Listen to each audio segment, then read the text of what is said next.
Molly Cox is a cheese lover. After an illustrious career in radio. Can you have an illustrious career in radio? You can't.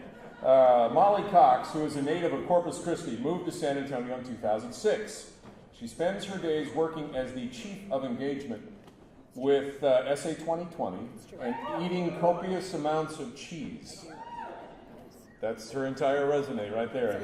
In her quest to MC, as in Molly Cox MC, she has worked on some amazing organizations, including Any Baby Can, Youth Orchestra San Antonio, Big Brothers, Big Sisters, and this thing called TEDx San Antonio. That's like the boring version of this, right? I'm sorry. No, give her a hand. Molly Cox!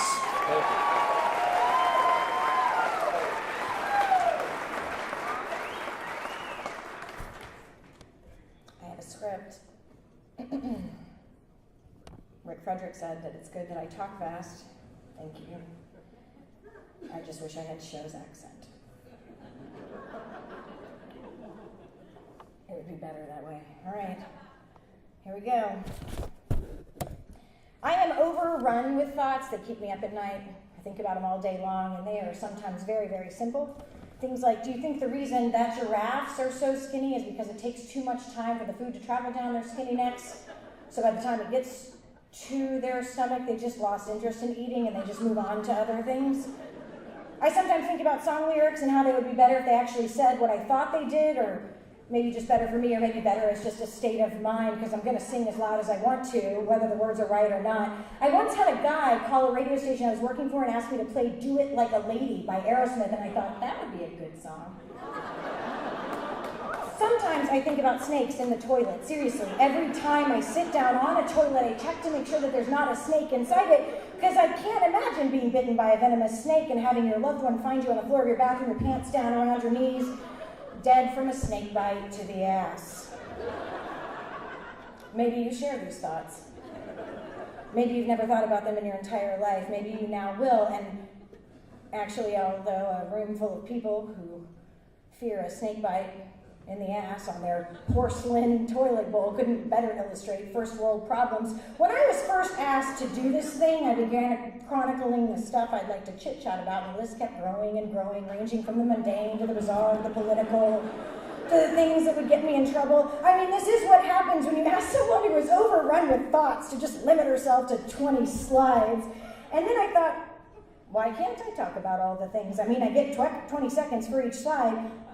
Although I just killed, 6 slides, just getting it all ready. So here it is, a list or rant of all the things, or at least a few, that have been consuming my thoughts lately. I hope to blow your mind while I PechaKucha. I have 5 dogs. I'm under the legal city limit, so I feel comfortable saying that every single one of them is a rescue dog, and every single one of them has rescued me back at some point. But the two boy dogs, specking legs, pee in my house a lot. And I understand that this is a marking of the territory thing, but it furthers my belief that girls are better than boys, because the girl dogs, while temperamental, never mark anything. Speaking of which, I'm gay. The lesbian moment started early, I grew out of it. Why we are still having a debate about whether being gay is a choice is so ridiculous. Whether you're born gay or choose to be gay doesn't interest me so much as you being born as or choosing to be an asshole. In the words of affecting others, someone being an asshole can do entirely more harm than someone who loves someone else. I love cheese. Sure, it's not the healthiest of foods, but, cheese. 20 seconds feels like nothing until you're standing in front of a slide and you're just thinking, man, I wish I had some pizza. I read a blog recently that judged people who ate pizza, and I thought, man, that blogger really misses out on life. I love to cook with cheese. I've got a tiny bit of the OCD, so cutting things and counting things brings me a sense of peace. Here's the thing, I don't like recipes. It's basically my motto for life. I start with a recipe, but then I add a little sprinkling of something. I promise that's as deep as I'm going to get tonight. Also, that's what she said. You know what she didn't say? Can't wait for some dude to whistle at me on the street today. Stop whistling at women! For God's sake! You want to ask somebody out? Just ask them out! Don't be a creeper about it. You know the difference. When I'm walking down the street, don't whistle at me. I'm thinking my thoughts, I'm humming in my head, and usually I'm humming a Reba McEntire tune. Let me be very clear. I'm in love with her. her. I've been in love with her since I was 13 years old, and it's obsession. It's real. She's coming to the rodeo in February. There are a shit ton of people in here who are movers and shakers. Get me backstage to see that woman, all right? I will ensure that my obsession is not the scary kind. Also, how did we actually make universal insurance politicized? More people have access to health care, and that means less chronically sick people. That's it. Not into having insurance is scary and expensive. I know. I've been there. And besides, if you don't have insurance and can't see a doctor, how will you know if you have Ebola? I'm just kidding, friends. You're not going to get Ebola unless you touch the vomit, blood, sweat, saliva, urine, or feces of someone who has Ebola. And let's be real, in the United States, touching those things is really more about the ick factor, not really dying from Ebola. If you live in North Africa, you might actually. But one person dies in the United States, and it's an epidemic.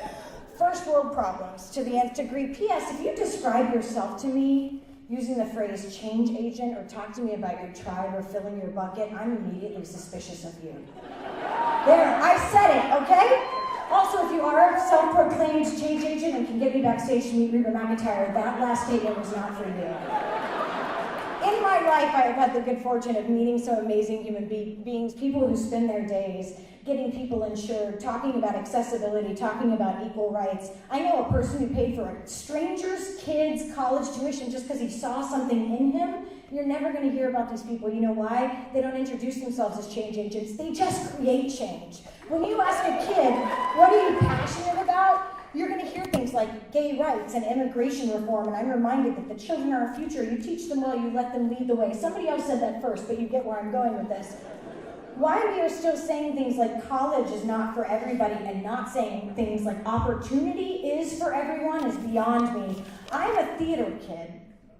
So there is no opportunity that I'm not ready for. You point me towards a stage, I'm going to get on it without fear, without question. I generally don't have a filter, obviously. And I also don't really get embarrassed that easily. I'm pretty much like the Energizer Bunny. I can keep going and going. I don't have those annoying symbols. I have other annoying qualities. You can ask my ex-girlfriends, shout out. But I'll be honest. I'm an introvert. Wait, what? Yeah, that's true. Getting on a stage is easy compared to making small talk or going for coffee. And it's not that I don't want to talk to you, but I have absolutely no desire to participate in idle chit-chat. Let's talk about getting shit done. I'd much rather be at my home on my couch watching The Walking Dead than at a gala in a zombie apocalypse. I'm worried that I would not survive. I don't exercise, so I can't run. I really can't get anywhere without directions from my iPhone. And quite frankly, I'm worried about what I will eat because I like cheese. A lot.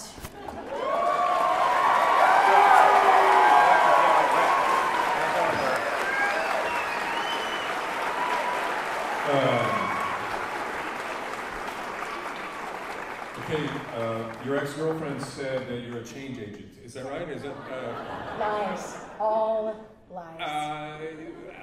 You work for SA 2020. I am not here in that capacity tonight.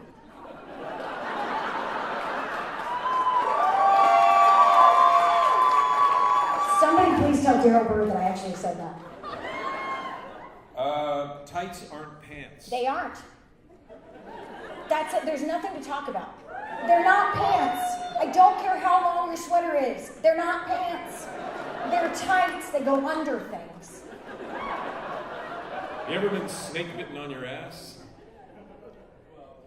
I am going to take the fifth on that. Okay. Do you do stand-up? Never, no. Why? Why not? Because there's no money. Do you do theater? On occasion. Anybody out here have any jobs you think she'd be good at besides the ones she won't admit to having at SA 2020? I admit it, I'm just not here in that official capacity. Okay. So what's the deal with cheese? It's so good. Okay, cheese! There was like a man, like, there was like, raw cheese. Thank you. I'm a vegetarian and I'm the worst vegetarian on the face of the planet because I don't like vegetables. So I feel like if you put cheese on something, and if there are carbs involved, generally bread and cheese, and then all is okay with the world. Okay, and you're gay. Also, Said yes. here, since we can't talk about SA 2020 in your official capacity. Right. All right, something semi-serious. How tough is it to be gay in San Antonio? When your last name is Cox, kind of.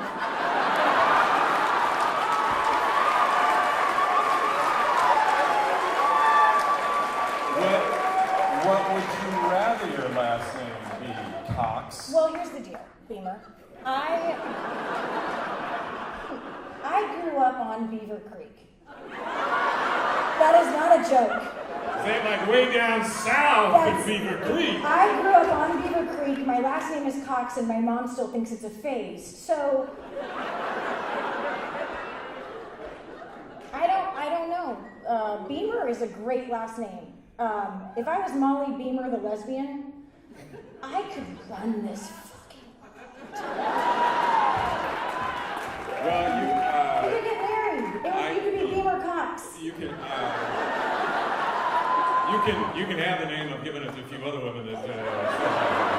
By the way, this is true. My first girlfriend was Carmen Sue Cox, C-O-X, and she's had 9 kids.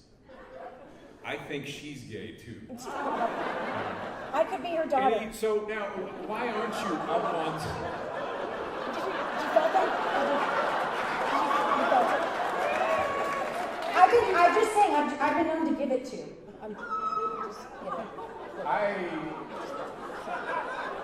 This is where people need teleprompters and There's scripts. A lot.